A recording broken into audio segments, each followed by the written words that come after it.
Warramanyani. Oh, hello, how are you?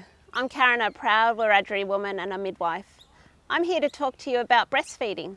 The words I'll be using are from Darug language to pay respects to the traditional custodians of the lands where women I care for birth. I want you to embrace breastfeeding in Darug language. We say, Wittama Dyalgala. Breastfeeding or nubbung feeding was a norm in Aboriginal families, or mudjin.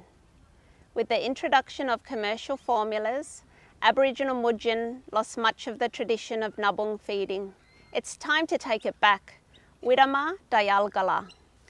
Nubbung milk builds your gurungs, or baby's brain, and keeps them healthy. You, as a soon-to-be wayanga, or mother, will pass good bacteria to your gurung. This bacteria forms part of gurung's microbiome in their barang, or tummy. Special parts of your nubbung milk feeds this good bacteria.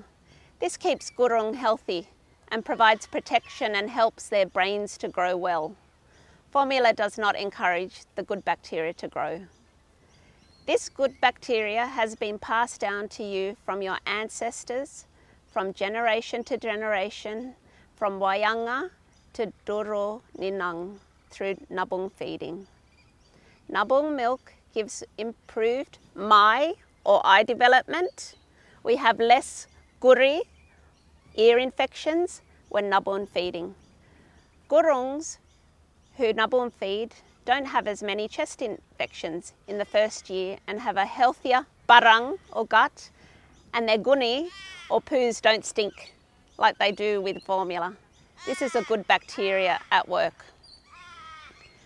For the wayanga, it lowers your risk of cancers like nubbung cancer and reduces your risk of diabetes later in life. Most of all, for wayanga and gurung, it strengthens nagubadi.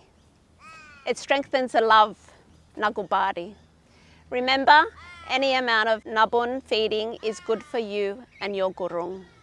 So even before your gurung is born, tell your mudjin and midaga, which are your friends, that you plan to nubbung feed and ask them to support you.